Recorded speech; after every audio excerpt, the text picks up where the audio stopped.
Hi viewers, আসসালামু আলাইকুম। তো আজকের রেসিপি বেগুন দিয়ে ডিম ভাজা।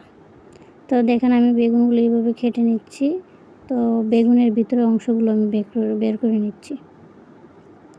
তো এক এক করে সবগুলো আমি কেটে নিলাম। তারপরে ভিতরের অংশগুলো আমি কুচি কুচি করে কেটে নিলাম। তো আপনারা চাইলে দা দিয়ে করতে পারেন। তো আমি কিছু পেঁয়াজ মরিচ এগুলো কেটে রাখলাম। তারপরে হলুদ দিলাম, ডিম দিলাম, একটু লবণ দিলাম। তারপরে এগুলো ভালো করে মাখিয়ে নিলাম হলুদ মরিচ দিয়ে। তারপরে একটা কড়াইতে তেল দিয়ে আমি প্রত্যেকটা বেগুন ভালো করে দিয়ে দিচ্ছি চতুর্পাশে। তো তেলটা একটু গরম করে দিবেন। তো এরকমভাবে সবগুলো দিয়ে তারপরে ভিতরে যে অংশটা ওইটার মধ্যে যে ডিমগুলো আমি মাখিয়ে রাখছি ওই ডিমগুলো আমি ভিতরে দিয়ে দিলাম। তো সবগুলোর ভিতরে আমি একটু একটু করে দিয়ে দিব।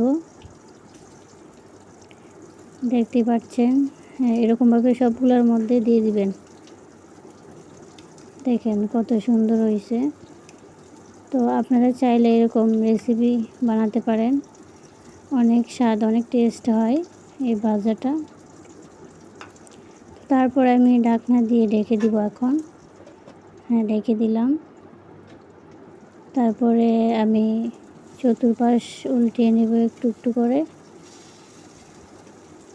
তো আপনারা খেয়াল রাখবেন যেন ভাজিটা একদম পুড়ে না যায়, হালকা হিটে রাখবেন। তো এরকমভাবে বারবার একটু একটু পর পর উল্টিয়ে দিবেন।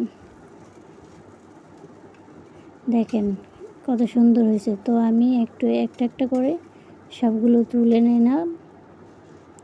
অসাধারণ একটা রেসিপি, অনেক সুন্দর হয়েছে দেখেন।